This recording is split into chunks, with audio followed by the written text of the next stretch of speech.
kita pada pagi ini, manakala asalnya ada 2 slot, tetapi atas faktor waktu kita combine jadi 2 dalam 1. Jadi kita akan bincangkan topik pertama. Dalam bahagian pertama kita akan bincangkan tentang topik profesionalisme murabi yang akan dikupas oleh IR Haji Hairil. Dan dalam bahagian kedua kita akan mengupas tentang muasafat tarbiyah yang akan dikupas oleh yang bahagia yang berhormat Ustaz Idris Ahmad. Jadi untuk slot yang pertama, kita akan sama-sama kita mendengar kupasan oleh yang bahagia IR Haji Hairil berkenaan dengan topik profesionalisme murabi, kualiti yang perlu ada sebagai seorang murabi daripada perspektif kacamata seorang profesional. Jadi format kita pada pagi ini, insya-Allah untuk topik yang pertama ni, sesi pertama ni 20 minit kepada Haji Hairil kita, dan disambung dengan YB Ustaz Idris Ahmad, dan selepas itu kita akan buka kepada sesi dialog dan perbincangan. Jadi tanpa menengahkan masa, saya dengan segala hormatnya menjemput IR Haji Hairil untuk mengupas topik yang pertama bertajuk profesionalisme murabi. Silakan. Bismillahirrahmanirrahim. Assalamualaikum warahmatullahi wabarakatuh. Alhamdulillahirabbil alamin. Wal 'aqibatu lil muttaqin wa la 'udwana illa 'alal zalimin. Asyhadu an la ilaha illallah wa asyhadu anna Muhammadan 'abduhu wa rasuluh. Allahumma salli ala sayyidina Muhammad tibil qulubi wa dawaiha wa afiqil abdani wa shifaiha wa nuril absar wa dhiyaiha wa ala alihi wa sahbihi wa barik wasallim. Subhanaka la ilma lana illa ma 'allamtana innaka antal alimul hakim. Rabbi shrah li sadri wa yassir li amri wa hlul 'uqdatam min lisani yafqahu qawli. Yang saya hormati sahabat saya, Saudara Syahid Sulaiman, moderator program kita pada pagi ini. Beliau merupakan ekonomis di Sains Garbi dan salah seorang profesional yang menyinal dalam bidang hukum lepas Malaysia. Banyak artikel-artikel beliau dimungkinkan dan dimasukkan dalam Malaysia Insider dalam bahasa Inggeris. Dan ada juga artikel-artikel beliau yang stated di dalam Harari dan sebagainya. So, ini adalah salah satu contoh profesional yang kita nak bina di dalam PAS. Kewadakannya ulama,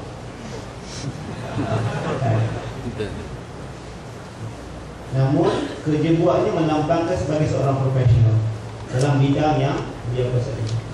Dan yang saya hormati murabi saya daripada saya kampus hingga sekarang, murabi saya Fadil yang berhormat Ustaz Idris Ahmad, ahli parlimen kita yang baru dan juga merangkap pengarah Jabatan Tarbiyah Kelas Pusat, serta rakan-rakan di peringkat kepimpinan Pemuda Pusat dan juga tuan rumah yang Pemuda PAS Johor yang banyak memberikan semangat dan pengorbanan dalam melaksanakan program istimewa Tabawi kita 30 pada kali ini, serta hadirin dan hadirat Allah sekalian.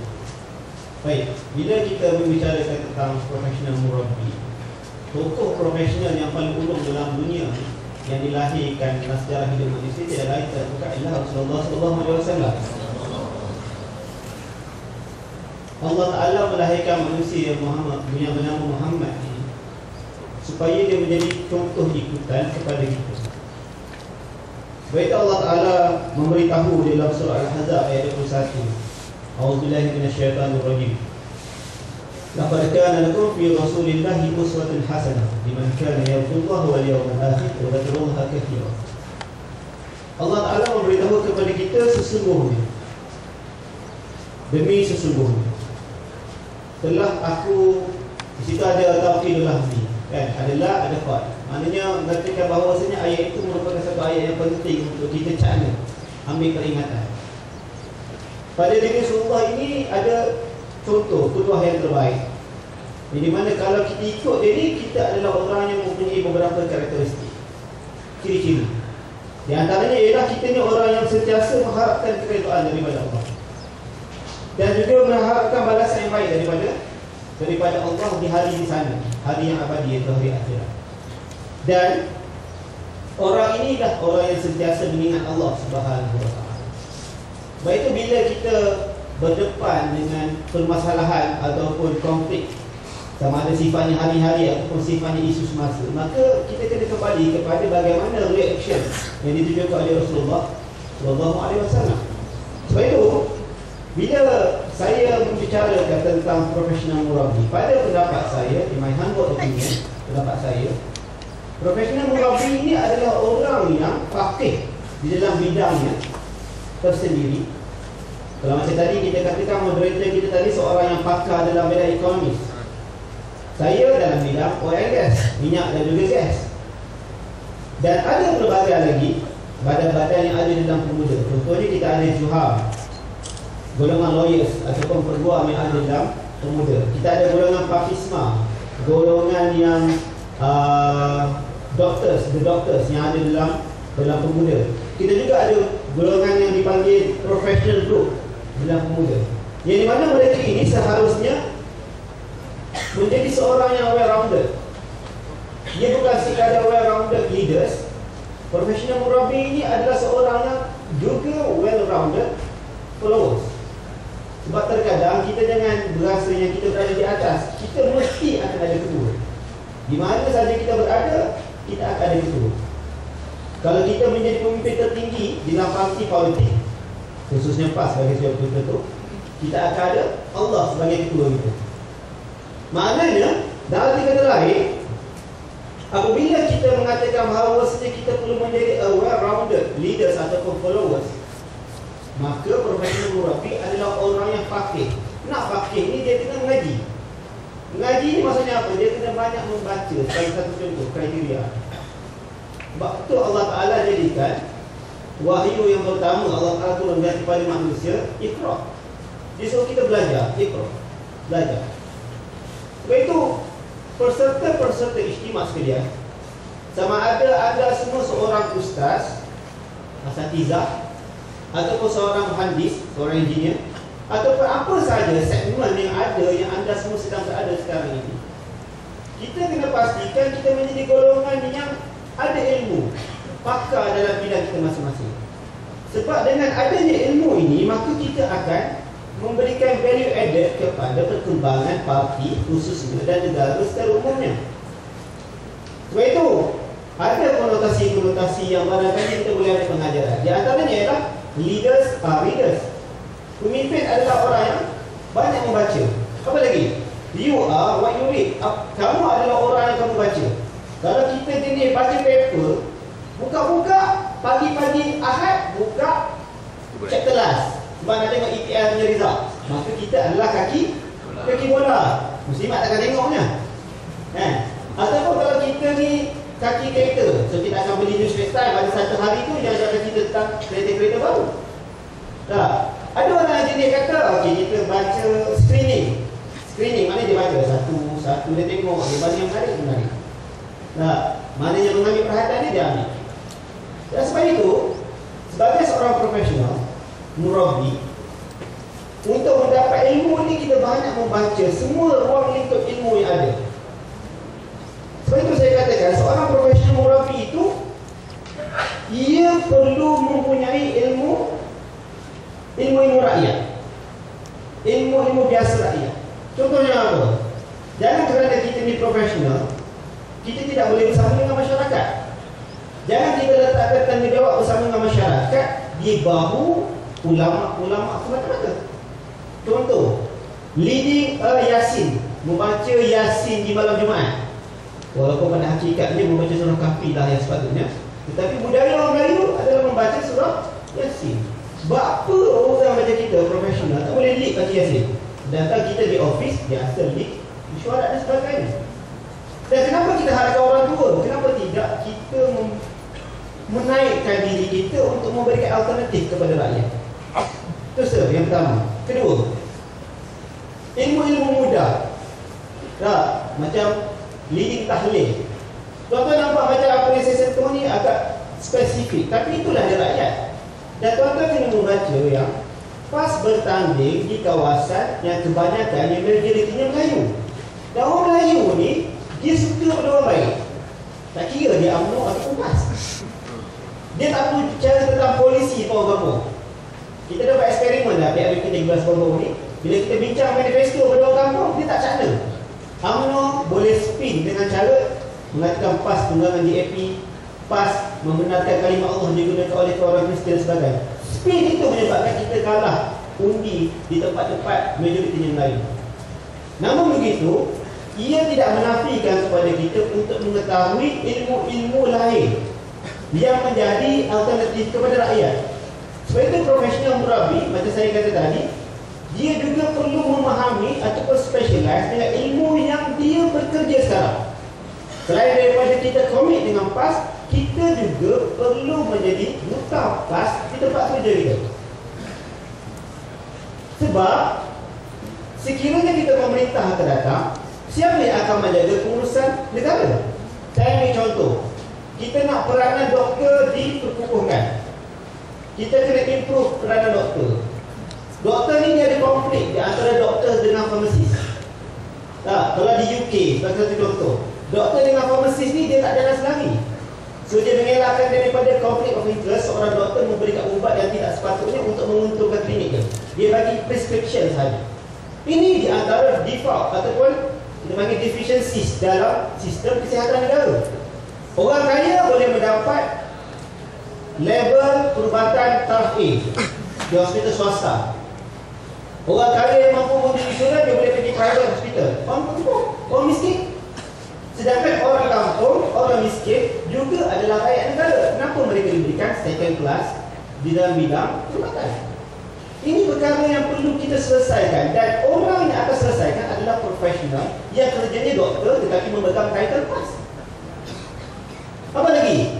Yang tuan-tuan berasa payah akan naik minyak. Dalam keadaan minyak sedang jatuh sekarang ni 100 USD per barrel, minyak kita semakin naik.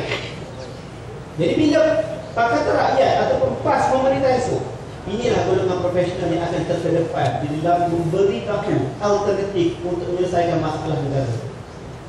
Kan? Apa lagi? Doktor, guru-guru yang banyak di antara kita di sini yang menjadi guru-guru. Bagaimana sistem pendidikan negara? Flip-flop. Kan? Sistem pendidikan negara kita banyak lebih kepada genie pig ataupun experiential learning. Sekejap ada paper. Nak tukar sekarang ni, paper tak ada tau. Jadi siapa-siapa ambil paper tu, sakit hati sebab ambil 9 subjek ataupun 8 subjek. Orang sekarang ambil 4 subjek je, start tahun depan. Kita rasa diri kita terkorban dengan eksperimen kerajaan. Budak-budak kita 5 tahun, anak 5 tahun dah pergi tuition. Dan 5 tahun zaman kita tu buat apa? Main guli.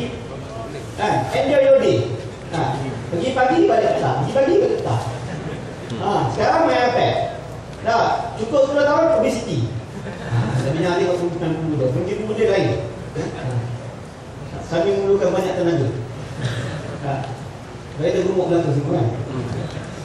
Terus yang kedua, apabila bicara tentang profesional murabi, ia tidak lain tidak bukan profesional ini akan bekerjasama dengan para ulama di dalam mentadbir negara. Dan tidak lain kita menjadi khalifah. Bila kita menjadi khalifah, perlu profesional ini ubah the way of thinking. Kita tak boleh menjadi pembangkang selama-lamanya. Kita mesti menjadi, pemikiran kita ni berubah. Jiwa kita kena besar. Jiwa kita kena bersifat negarawan. Bila kita kata jiwa ni bersifat negarawan, di antara sifat yang perlu ada pada seorang profesional ni adalah mereka ini perlu berjiwa besar di dalam menerima sebarang argument ataupun komentar daripada orang luar. Jangan kita ada defensive thinking dalam masa putih ni. Masa Melayu kita panggil tak boleh menerima pendapat orang lain. Saya melihat suasana sekarang, kita tengok kebanyakan kawan-kawan saya profesional ni banyak mengkritik. Tapi bila kita mengkritik profesional, menting. Aci gitu.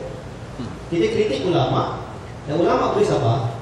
Sekali-sekala ulama kritik kita tak boleh sabar. Aci tak aci? Tak aci lah.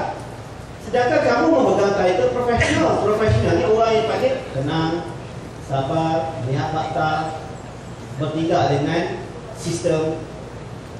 Jadi secara tidak langsung kita tengok apa yang berlaku dalam dunia baru. Kalau tuan-tuan boleh tengok dunia baru, banyak yang menerima adalah golongan-golongan sebegitu. Ini perkara yang sepatutnya kita teliti. Bila kita nak menjadi khalifah, kita mesti berfikiran terbuka dan tolerate dengan pemikiran yang berbagai daripada rakyat. Kemudian, bila kita menjadi khalifah, satu cabaran kepada pemuda khususnya adalah untuk kita memposisikan pemuda di mata rakyat. Ini satu masalah, satu cabaran. Saya boleh katakan satu cabaran. Orang macam saya Syahid Sulaiman, yang kami sebenarnya ada value pada business card kami. Business card masalah kerja. So kami ada do's and don'ts. Benda yang boleh, benda tak boleh. Tetapi rakyat tidak melihat kamu boleh ataupun tidak boleh. Dalam kerja kamu tak boleh pakai title kamu. Bagi satu contoh. Sebab juga macam tuan-tuan yang kerja sebagai guru, takut kena transfer ke Sabah, Sarawak kerana terlampau aktif. Jadi profesion kita menghalang kita. Tetapi rakyat tidak melihat itu. Rakyat nak melihat profesional yang ada di dalam PAS ini membantu ulama di dalam meneraikan permasalahan yang melanda rakyat. Sebab itu terkadang kita sentiasa, pemuda Malaysia khususnya, yang pemuda PAS Malaysia, dikomparekan dengan tokoh-tokoh pemuda yang ada di persada rakyat sekarang ini. Kita dikomparekan dengan sahabat-sahabat daripada PKR. Kita dikomparekan dengan sahabat-sahabat yang ada dalam DAP. Di mana calon pemuda? Di mana tokoh pemuda? Dan ini merupakan cabaran kepada golongan profesional supaya mereka lebih bertindak berani, menyatakan pendapat dan bertindak berada di tengah rakyat, menyelesaikan perkara ataupun masalah-masalah rakyat. Sebab itu saya urge, saya seru kepada profesional yang ada dekat dalam istimewa. Tolong, daripada tuan-tuan beraksi di dalam dunia maya semata-mata, baik tuan-tuan fikir masalah rakyat dan beri cadangan kepada pemuda supaya kami boleh lontarkan dan utarakan kepada rakyat. Dan untuk pengetahuan semua, kita di dalam pemuda kita ada satu badan yang mengumpulkan profesional yang dinamakan sebagai PIKAP, yang diketuai ataupun dipengerusikan oleh saudara Syahid Sulaiman. Jadi mana PIKAP ini adalah golongan-golongan profesional yang bertindak yang bertindak untuk memberikan maklumat-maklumat kepada ahli-ahli parlimen kita yang berada di dalam parlimen. Ini lebih baik kita profesional memberikan info di dalam medan sedemikian. Dan yang terakhir, apabila kita berbicarakan tentang profesional murabbi, kita mesti berakhlak.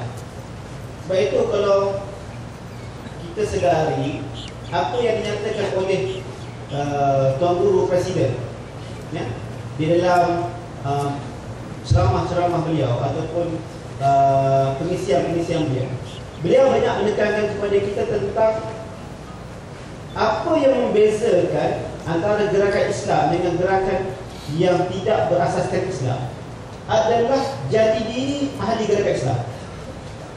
Dan apabila kita membicarakan jati diri ahli gerakan Islam, apa yang membezakan kita dengan pemuda UMNO? Apa yang membezakan kita dengan rakan-rakan pemuda pakatan, DEPSI, AMK? Kalau tidak jati diri kita sebagai seorang pemuda Islam. Dan akhlak tidak mengenal karier. Sama ada kamu ustaz, kamu profesional, kamu mesti berakhlak. Simpelnya gitu. Sebab Allah Ta'ala beritahu, inna akramakum indallahi atqakum. Orang yang paling mulia di sisi Allah adalah orang yang paling takut kepada Allah. Orang yang paling takut kepada Allah adalah orang yang akhlaknya terjaga. Sebab itu bila kita membicarakan profesional murabbi, satu daripada simptom yang saya nampak sekarang ini ialah kita kurang sifat sabar. Kita kurang sifat sabar. Dalam keadaan rakyat mahu menjadikan PAS sebagai alternatif pemerintah Malaysia, kita tidak sabar dalam menerima komentar ataupun variasi pemikiran rakyat. Sebab itu Allah Ta'ala beritahu kepada kita dalam surah Al-Imran ayat 200, ayat terakhir, yang dibaca oleh Ustaz Tuan semalam. Ya ayyuhalladzina amanu sabiru wasabiru warabitu wattaqullaha la'allakum tuflihun. Allah Ta'ala beritahu kepada kita 2 kali supaya kita ni kena bersabar.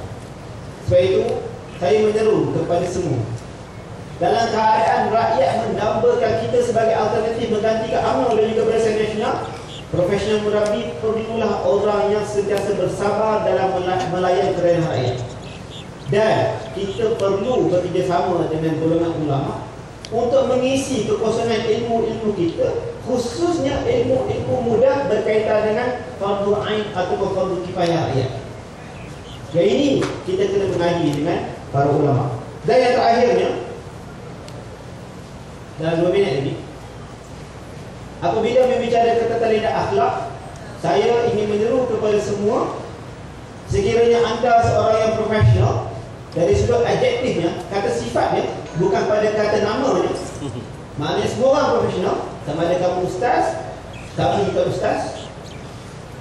Saya menyuruh supaya jangan terperangkap dengan perkataan liberty ataupun kebebasan yang dibawa oleh negara barat.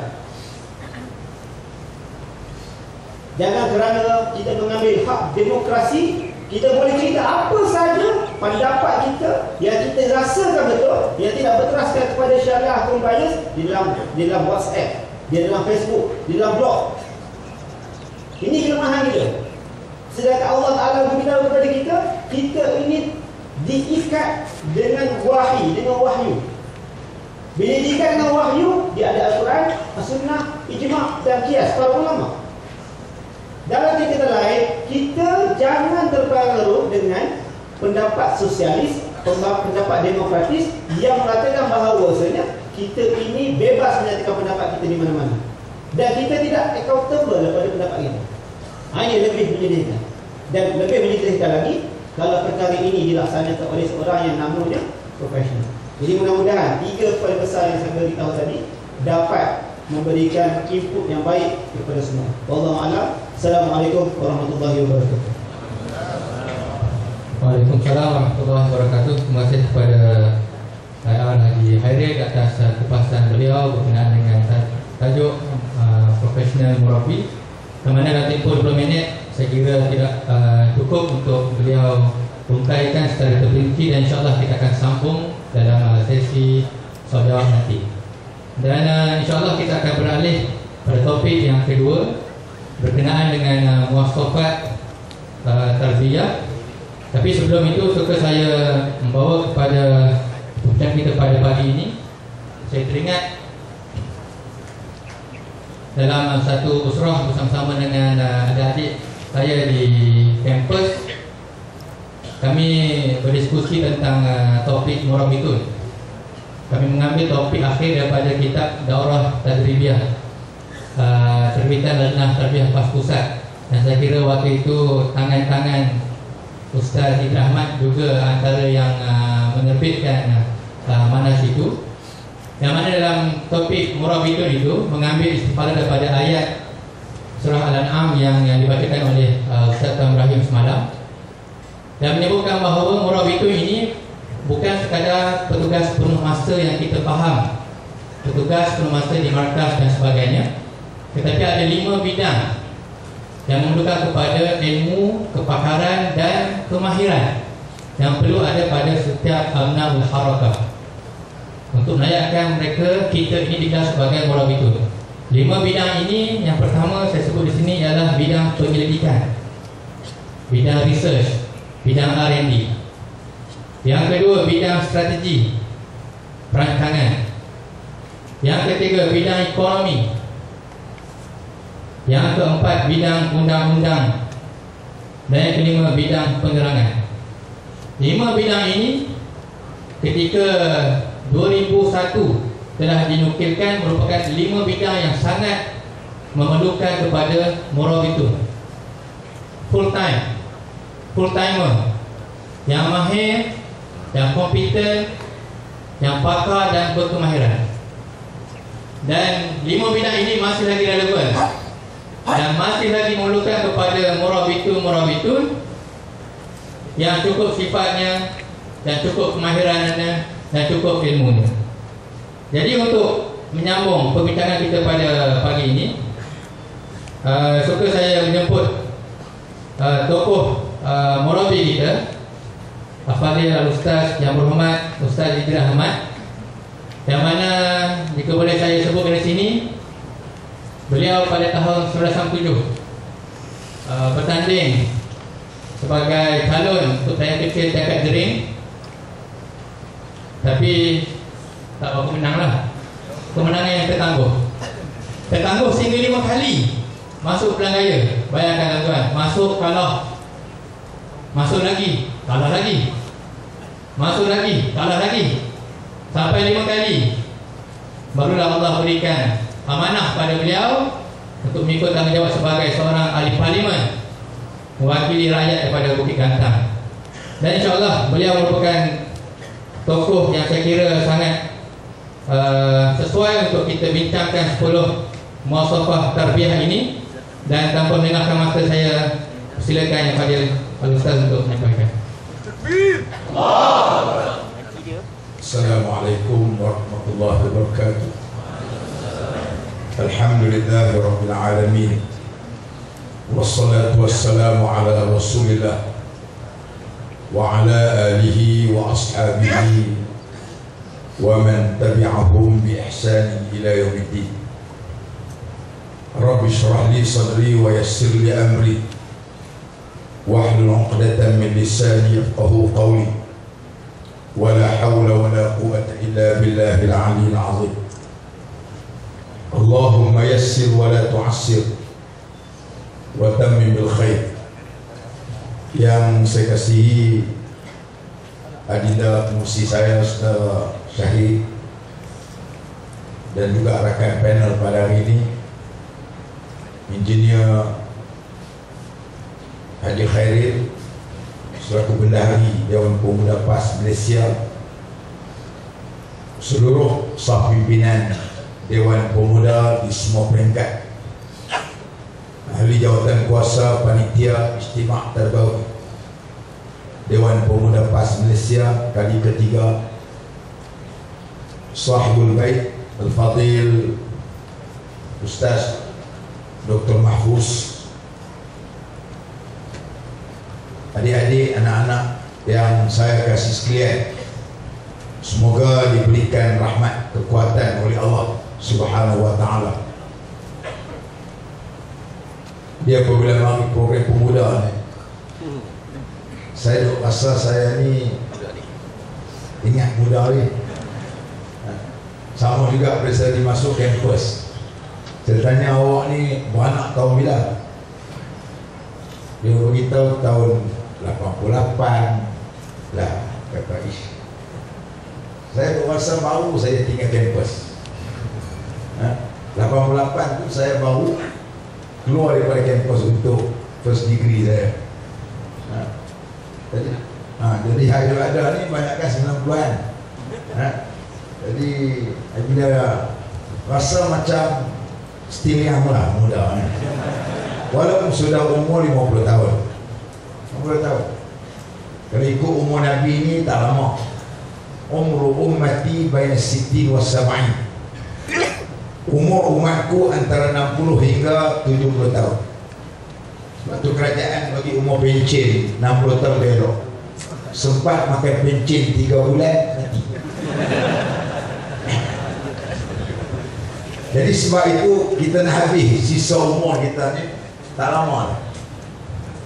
Jadi tuan-tuan, adik-adik yang saya kasih sekalian, sebelum saya membicarakan tentang berkenaan dengan muasafat tarbiyah, pertamanya perlu saya jelaskan ciri-ciri tarbiyah. Selalu orang sebut, dia kata PAS ni, orang PAS ni tak ada tarbiyah. Apa makna tarbiyah?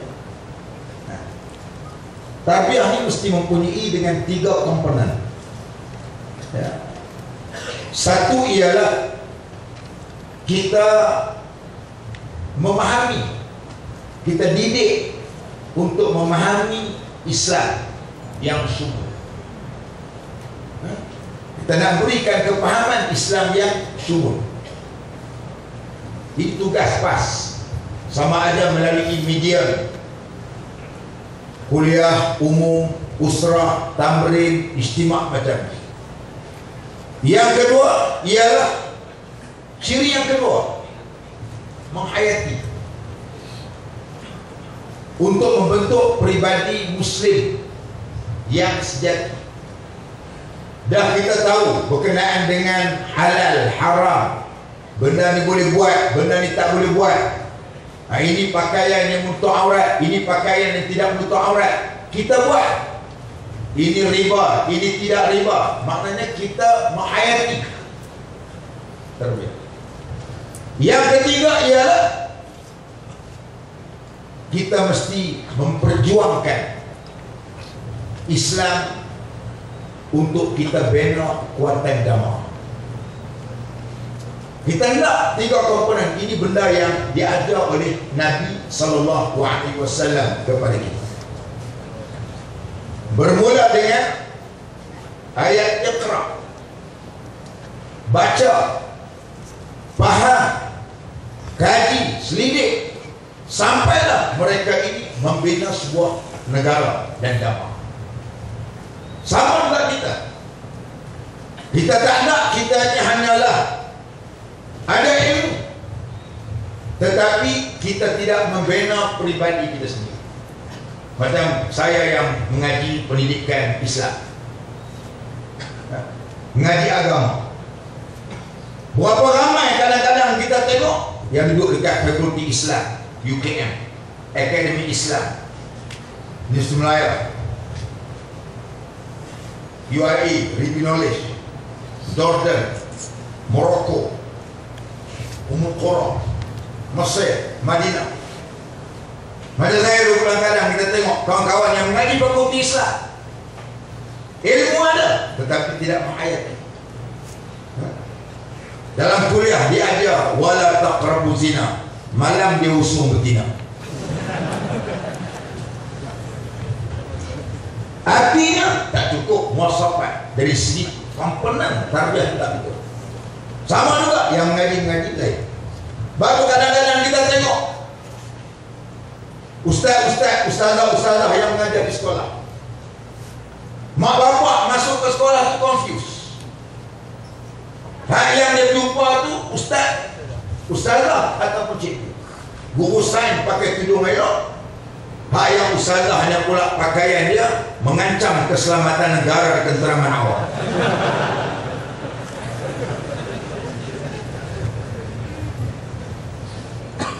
Jadi nak menunjukkan tentang ilmu ada, tapi tidak hayat. Kita nak pemuda-pemuda kita ni macam disebut oleh pengurusi Setara Syahir dan juga Engineer Khairil tadi, ialah kita nak ada ilmu dan kita nak menghayati ilmu tadi. Sebagaimana doa yang kita doa, Allahumma rzuqna ilman nafi'an. Ya Allah, ya Tuhan kami, berikanlah kepada kami ilmu yang manfaat. Maksudnya ialah ilmu yang paling penting sekali ialah kita bina peribadi kita, syahsiah peribadi kita. Ini yang kita nak lakukan. Yang ketiga tadi ialah kita tak mau. Berapa ramai orang yang ada ilmu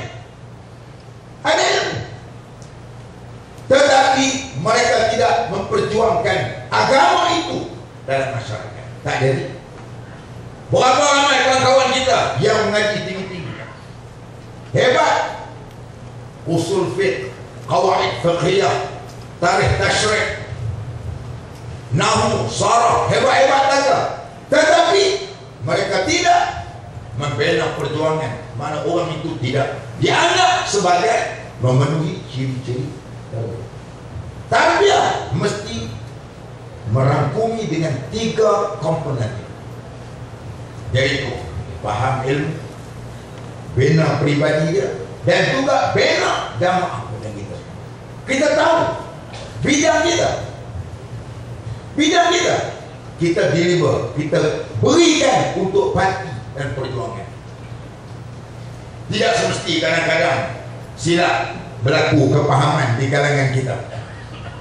Yang kadang-kadang dia sebut, dia kata, Ustaz, saya nak berjuang PAS ni payah sikit Ustaz. Tak boleh bang. Dia kata, saya ni tak apa nak cakap. Tak penting, bercakap tu kurang. Biar saya cakap seorang dah.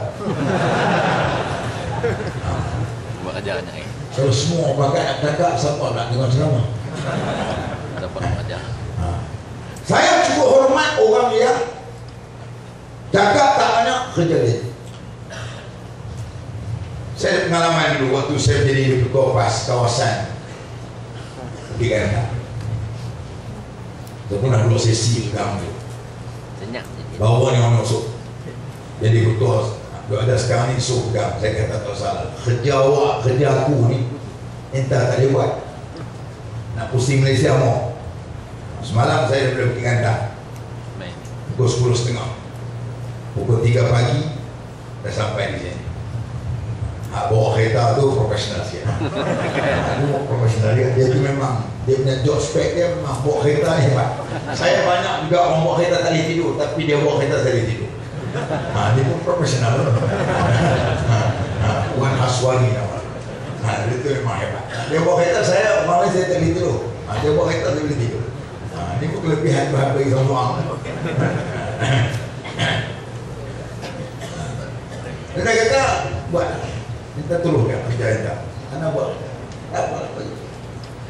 Ada seorang waktu tu cikgu dia meninggal, Cikgu Samad. Waktu tu dia jadi naik, waktu tu dia ada timbalan lagi waktu naik. Untuk kawasan.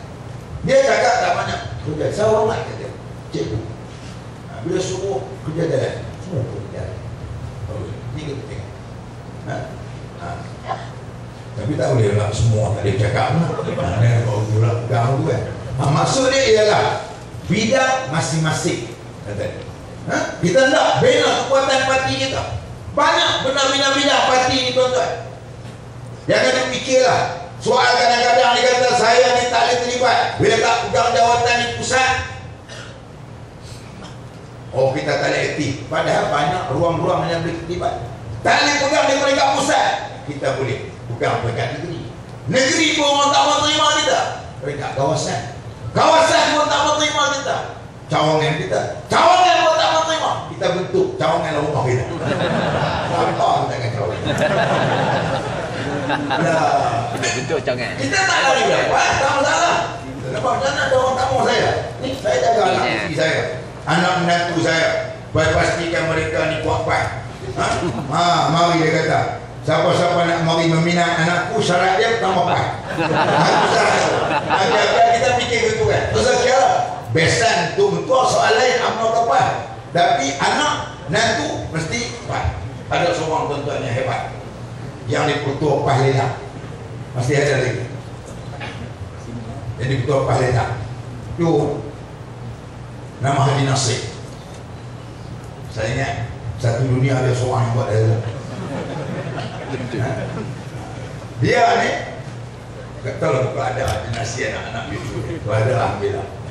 Dia ni orang nak bagi minang anak dia pertama paham tu. Kalau tak paham isi orang paham.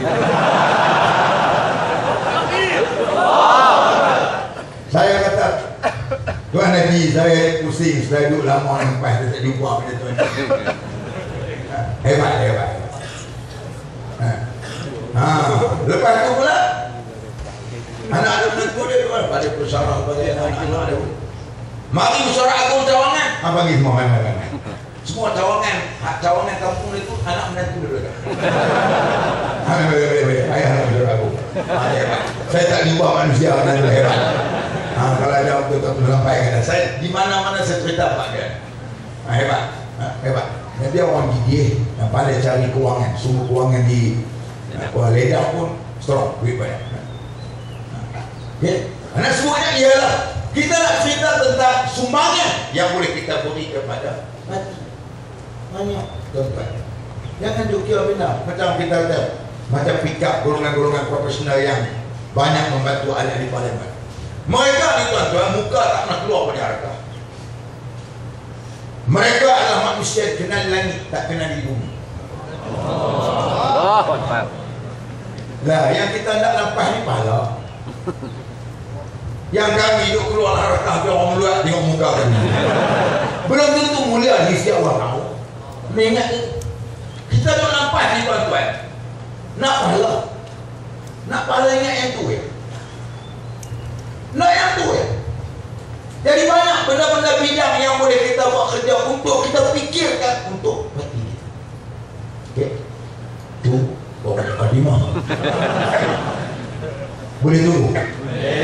Boleh tunggu ni? Boleh. Tuan-tuan tunggu, saya nak balik. Okey. Jadi tuan-tuan yang saya kasih sekalian, pertama ialah saya cuba huraikan 10 cara ringkas. Pertama ialah kita tengok muasafat di segi ruhiyah. Ruhiyah ni ialah wa yuzakkihim wa yu'allimuhumul kitab. Yang ini soal tazkiyatul anfus ataupun tazkiyatun nafs, pembersihan jiwa. Cukup penting, terutama waktu kita tengok pas hari ini, kita apabila pas berkembang dan kita tengok pas juga, kita tengok sudah nampak bunga-bunga kemenangan, kemasukan, kebanjiran. Kita lihat macam-macam manusia daripada berbagai latar belakang.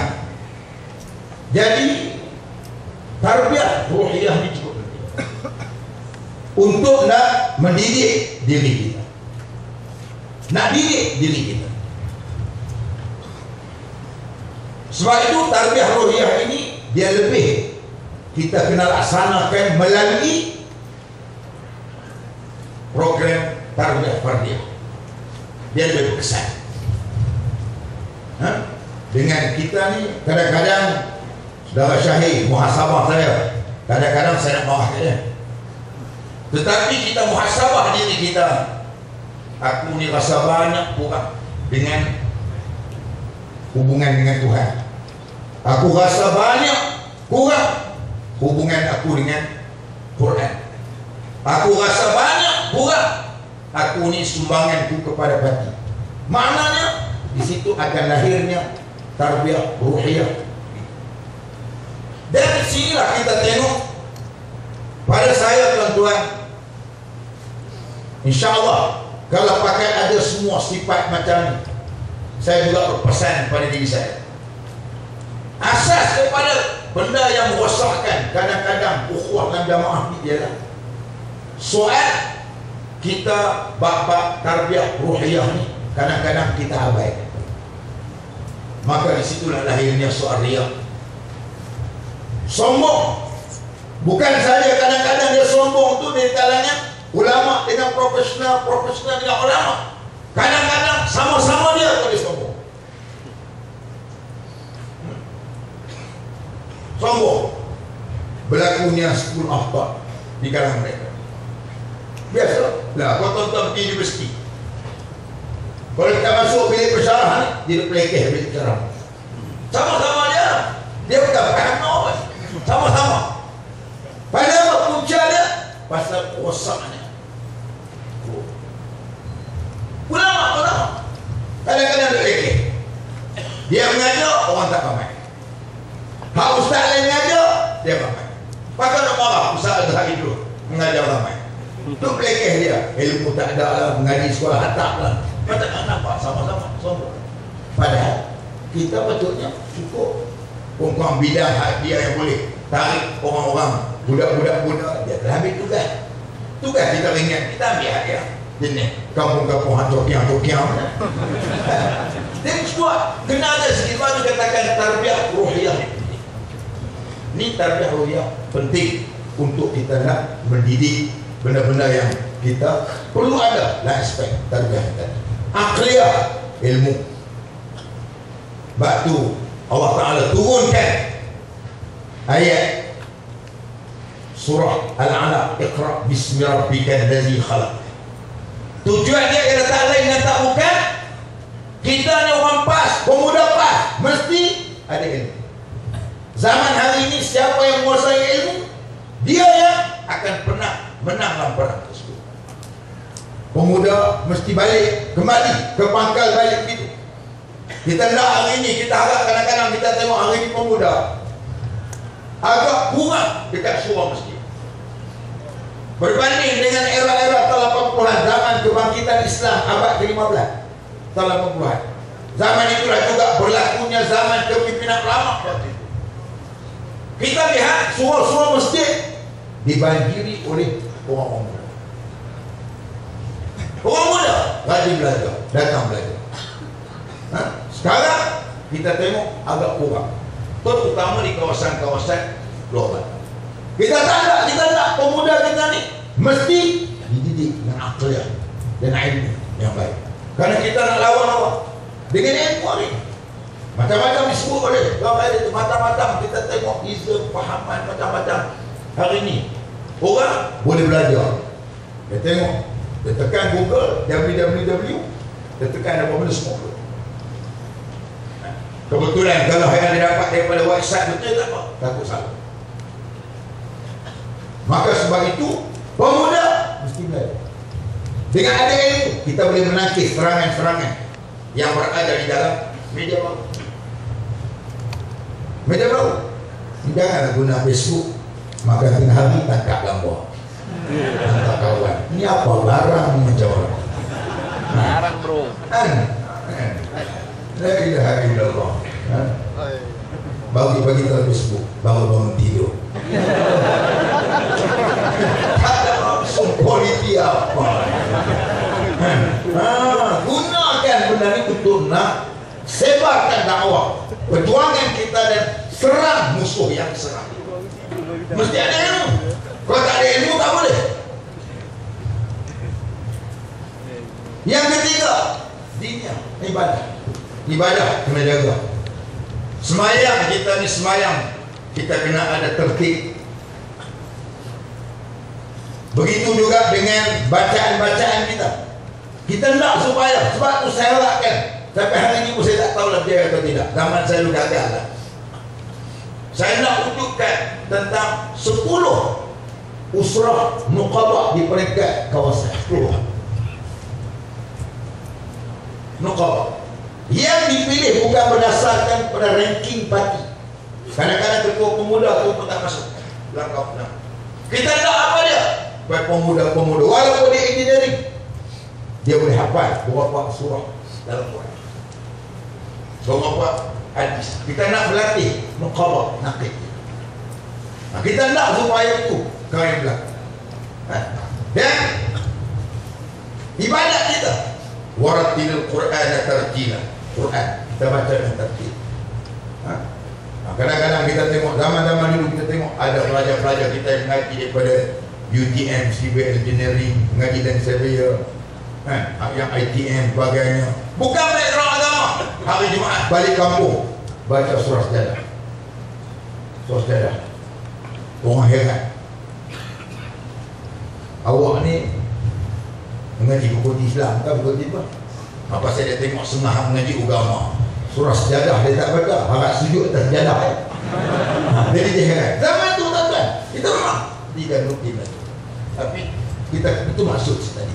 Ibadat diniyah, ibadat kita tarbiyah, ibadat kita perlu ada yang keempat. Yang keempat, badaniyah, badan. Kena tarbiyah, ibadat. Kita nak pemuda-pemuda kita sihat. Banyak pemuda-pemuda hari ini umur 30 tahun bawah, semuanya kena penyakit kencing manis. Ada bila kita tanya, awak kencing manis tak? Kencing manis apa ustaz? Jangan kencing kawan, dia kata. Lebih buruk ya.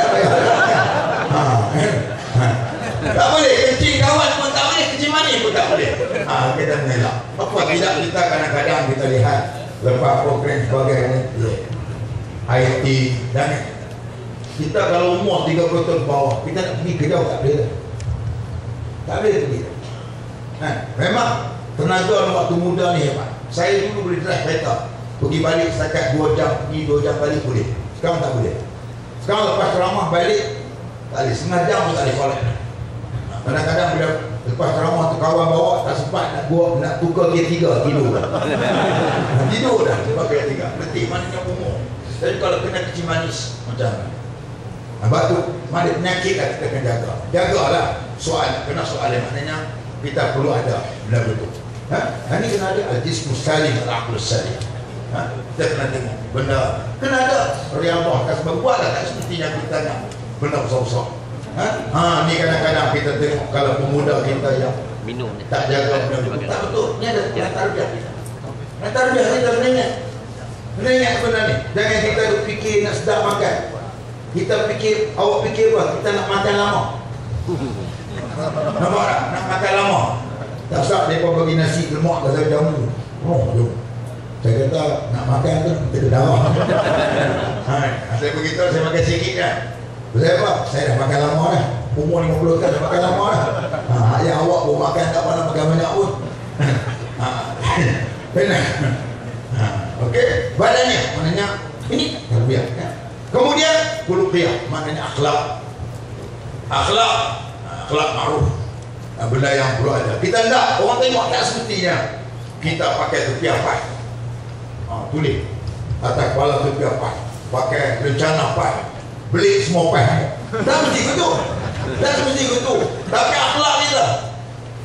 Bila kita lalu ke depan dia kata kapas, katakan Islam. Diam.